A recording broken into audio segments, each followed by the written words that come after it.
Arrowhead Lake, the ideal and picturesque image of an all-American man-made lake. It's vast, its waters fresh yet rarely cold and brimming with fish. Like the other big man-made lakes, such as Norman, Harrington, or Thunderbird, Arrowhead had developed somewhat of a colourful cultural superstition. Everything from man-eating leeches, with underbellies covered in fangs, capable of toppling over canoes, to catfish who grow to enormous size due to radiation leaking out from the nearby plant. Then there's the ghosts, the bargain bin Bigfoot ripoff and the occasional flying saucer. But none of those things have ever held any place in my mind.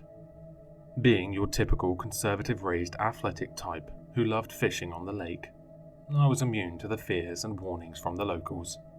I'd scoff whenever I'd hear old Mrs. Cutler telling people how her dog was snatched from the shoreline by Black, the giant man-eating leech with an underbelly covered in teeth.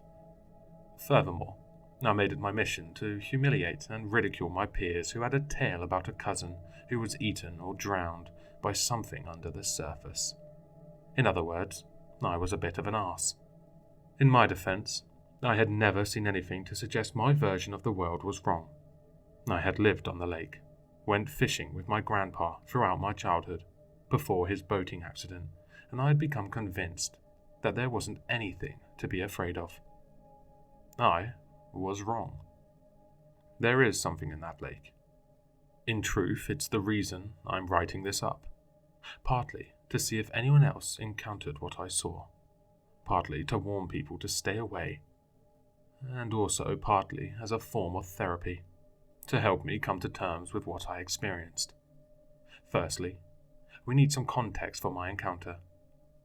I think it all began after high school. You see, growing up on that lake, there were few jobs for those of us who dived out of school without any idea of what to do next. It was either work in the power plant or work on the lake. So, I combined the two and made it my mission to get some more grades and more training under my belt, and then come back to work as an underwater engineer. I was excited at the thought of fixing the dam and repairing the plant's coolant tunnels, where the lake's water was pulled in and used to keep the reactors safe. Mostly, I was just curious to see what was actually down there, below the still surface of Arrowhead. The first person I told was my grandpa, but uncharacteristically, he was far from enthusiastic and made a point of telling me in a tone I had never known he possessed to stay out of the lake. Naturally, I laughed it off, telling him I was shocked he believed Mrs. Cutler's old fish wife tales of man-eating leeches and child-drowning catfish. He rolled his sleeves and began to show me various scars from the fish he encountered on the lake and elsewhere. But one set he never spoke of, a peculiar arrangement of deep cuts running up his arm. I asked him how he got them, and his face went pale. He told me that unlike the others, these wounds weren't from catfish, gars, alligators or eels, but rather from his boating accident. Never before had he discussed what actually happened that day out on the lake, and he still refused to tell me much. Instead, he diverted the conversation back to the lake's folklorist tales. He told me of the Arrowhead 3, a group of divers in the 80s who went down to fix something on the dam and never came back. It was a story I was familiar with. 5 went down, only 2 of them came back up, and the other 3 vanished without a trace. They were ruled as accidental drownings, caused by malfunctioning equipment. They didn't find their bodies though, and so they too became part of the local lake lore of Arrowhead. My response to this was to do a childish, scary, something my grandfather didn't take kindly to. He snapped at me and exclaimed that he knew the lads who survived. One of them was found swinging. The other drank himself to death. Grandpa asserted that one night, when he was sat in the company of the man drowning his liver in beer and whiskey chasers, the man told him what he remembered. He spoke of dark serpents, things emerging out of thin air and snatching them one by one, dragging them into the unknown. When I laughed this off and said aloud I didn't expect my grandpa, a weather-beaten old fisherman and ex-naval officer, to be so superstitious. His face became a scowl, and his gruff voice spoke to me. Them's bad waters. I've seen things I wish I hadn't. Things that would strike you dead of fright. You young'uns think you know the world, think you've seen it from behind your screens. But you haven't. Stay out of them waters, and especially keep away from the plant, Grandpa commanded. Sadly, that was one of the last things I remember of him, as whilst I went out of state for training, he passed away. Still, I thought the best way to honour him and his memory would be to totally disregard his warnings and worries and get to work on the lake as soon as I was qualified. So, once the training was completed, I returned home to get a job with the power plant as an engineer, and since I was one of the handful of people qualified for underwater repair jobs, I became somewhat invaluable. I mean, the jobs weren't flying in, and in some ways that was reassuring. I mean, nobody wants to be working at a power plant that regularly has power failures or structural damage. However, I couldn't help feeling I had wasted some of my time training for underwater repair, when most of the time I was just sorting out maintenance and basic repairs around the plant. Perhaps some sadistic god out there sensed my disappointment in not being given a chance to dive, because, out of the blue, one of the higher-ups approached me and asked if I'd be willing to help sort out a problem. According to him, one of the 2 cooling tunnels had stopped working properly. The consensus was that there may have been damage to the tunnel, and it had partially collapsed. But the higher-ups wanted to assess the damage first, and then, if it was a simple unclogging or a relatively straightforward repair, we'd get to fixing it. So me and another guy suited up for a dive. Eddie, the guy joining me, was a sweet guy, always eagerly trying to reassure me, since this was my first proper dive. On a little motorized raft, we made our way to the area just above the underwater tunnels. There we disembarked and slipped off from the security of a small raft and sank into the water. Being that he was a bit older than me, he made a point, prior to us entering the water, of saying to just stick with him. He told me that it gets quite murky down there, and add in the fact that it was nighttime and it was a recipe for your mind to play tricks. He wasn't wrong either, because I remember feeling an overwhelming dread after only a few minutes into the dive. The kind of dread one feels when you feel like you're being watched, or when you're alone in the house and think you hear someone. Irrational dread. That's what I told myself. Just my body reacting to the fact I could barely see anything in front of my face. So, on I swam, trying my best to ignore the anxiety rising in me and focus on the task at hand.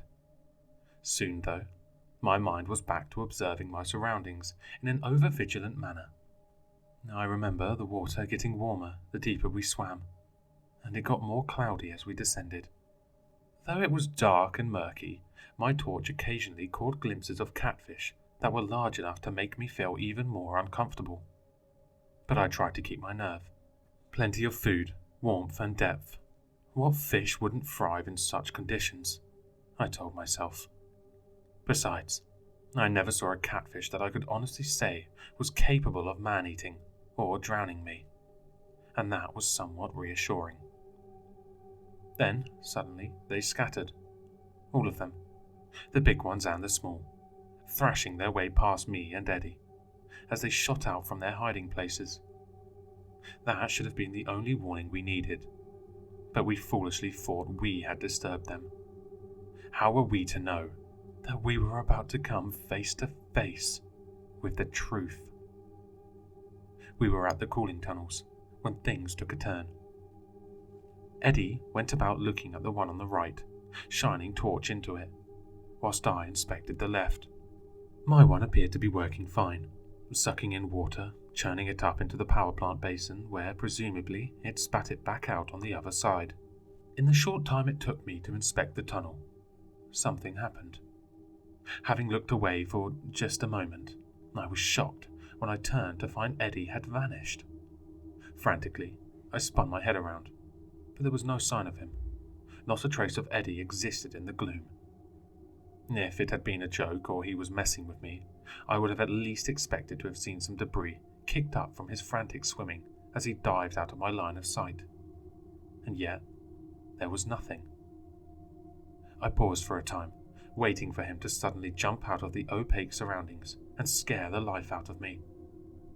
That would have been a welcome terror, but fate was not kind, and Eddie did not reappear or reveal himself. Truthfully, my heart began pounding a little faster the minute I saw he was gone, for in the isolation, all I could think of was my grandpa's words, "Them be bad waters." They repeated and repeated, thundering through my head, almost as fast as my heart thundered in my chest. It was in those moments of fear I spotted it. The faint yellow glow shining below and drifting deeper and deeper. Eddie. It was his torch I could see in the mist below. He must have been playing a prank on me after all. Or maybe he dropped his welding tool. Relief washed over me, and I swam down to meet him. But, as I kicked frantically, my eyes began to see more clearly. The light ahead of me was his torch, that much was true. But Eddie wasn't holding it.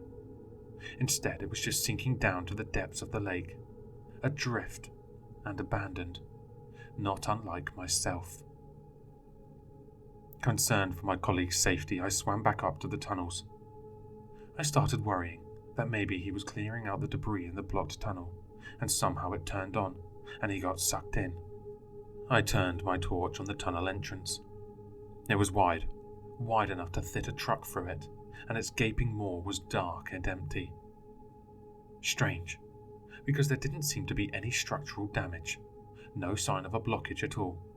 It was just a void, a black void, so dark that even my torch's light couldn't penetrate it. Primal dread filled me as I looked into the silent and still shadows filling the opening. My courage and confidence were devoured by the darkness. It was all-consuming. I felt more lost than I had ever felt before, as I floated in front of that coolant tunnel, staring into the abyss, hoping to see Eddie emerge from the void unharmed. Only, it wasn't a void at all, and it was far from empty. For as my torch shined across the night-coloured surface, it shimmered, stirred, squirmed even. Then, to my utter disbelief, an eye blinked open. An eye the size of a car tire. Fear struck me and sent me scrambling back for a second, and between the mist of panicked bubbles streaming up around my goggles, I saw the enormous thing slowly shifting in the tunnel. Great thick black-backed tentacles unfolded around the large phosphorus eye, with each limb displaying red rings of light that pulsed and moved across the dark skin of the beast, growing ever quicker in their motion as the glowing blue eye focused its horizontal slit-shaped pupil on me. And as it saw me, I too saw it, saw the thing for what it was, and though my mind could not process the reality, I was sure of it. The thing in the tunnel, the blockage, was an enormous cephalopod, a giant octopus, a kraken of monstrous dimensions, a creature clever enough to conceal itself as the shadow inside a tunnel and invade the sights of a bustling lakeside community. It was evident from this, and from its appearance, that the creature was far from ordinary. Beneath each black tendril, running under it, were fangs and toothy hooks, which retracted and extended in and out of red flesh. These appendages clasped the exterior of the rim around the tunnel, slithering outwards in a serpentine manner. I froze in place, and my mind raced back to the wounds upon my grandfather's arms. The strange toothed patterns running up his sleeves. They could have easily been caused by such an appendage. Then, worse still, I came to understand those fish-wife tales of Blackback the leech with its underbelly of fangs. The stories I had dismissed in my arrogance were true. Only it wasn't a man-eating leech. It was a tentacle, one of many tentacles that were about to reach out and snatch me as they had done the Arrowhead 3. I knew what was about to happen and swam for my life, rushing to the surface as hard as I could. I looked back down to see if the thing was giving chase or following, but it wasn't. There was nothing beneath me or around me, just total absence. My mind immediately realized it was still there, hidden, camouflage, and around the time it took for me to realize that, it was too late. A toothy tentacle emerged from the gloom, shifting from the grimy green murky colour of the water around me, as it grasped hold of my back. I fumbled and wrestled, desperately trying to wriggle free, but it was no use, as more and more tentacles reached around me and their hooks piercing my suit and skin. I screamed and cried out, but beneath the water, my voice was silenced. Then it pulled me in close, towards what can only be described as a pit of tusks and gnashing jaws stuffed with broken fangs. It was like the mouth of hell, an inescapable grinder, acting on total impulse and instinct, just desperate to crush, skewer, and maul me into shreds. Before it could devour me, like I presumed it had devoured Eddie, I remembered I was far from unarmed, and in a frantic motion, I scrambled for my welding tool and turned it on. White and blue punctured and burned into one of the tentacles holding me, and instantly it untangled away from me. Like a torpedo, it shot back, recoiling into opaque walls around me, disappearing once more as its chromatophore shifted and made it invisible to my eyes. I knew it was still there, and so, without a moment of hesitation, I began swimming for the surface, sure that the nightmarish amorphous thing was right behind my every kick. Desperate to survive, I unclipped my harness and let the oxygen tank sink below me, trying to remove as much weight from me as I possibly could. And the moment I let it go, I saw it. A vast black, writhing nest of tooth-covered appendages grasped hold of the tank and dragged it into the depths below. With one final surge of adrenaline, I thrashed my way back to the surface and onto the boat. Let me tell you, it didn't make me feel any safer being on that tiny raft, knowing that beneath me there was a monster-sized octopus that was more than capable of dragging me and the boat down into its sunken nether realm. And even after speeding the boat onto the shoreline, I couldn't expel the imagined images of that thing clambering ashore to get me. I told the higher-ups what I saw and explained what I believed had happened to Eddie. But, as you can imagine, no one believed me. Eddie became just another tragic event on the lake, an oxygen tank malfunction which killed him, a conclusion that authorities reached without an autopsy or even a body. The wounding I had suffered, nothing more than self-inflicted, according to the power plant's first aider, a side effect of nitrogen narcosis. I quit and stopped going out fishing on my spare time, but I continued to warn people, to tell them of what I saw in the lake. Just as I had been skeptical of the tales of Blackback, the man-eating leech, now others were skeptical of my tale of an old one-sized octopus living in the coolant tunnels of the power plant. I've had experts and Facebook critics alike telling me how there are no freshwater octopuses, that it's impossible for them to get to the size I described, and to them, I have this to say. As my grandpa told me, Lake Arrowhead is bad water, and should they dive beneath its surface with the same skepticism as I had, they will be met with the truth. There is something in that lake. I don't know how or why or what it is exactly, but it is there, and it is hungry. Hello, listeners. If you enjoyed this story, please check out the author in the description. For more content, leave a like, comment, and subscribe for more sinister readings.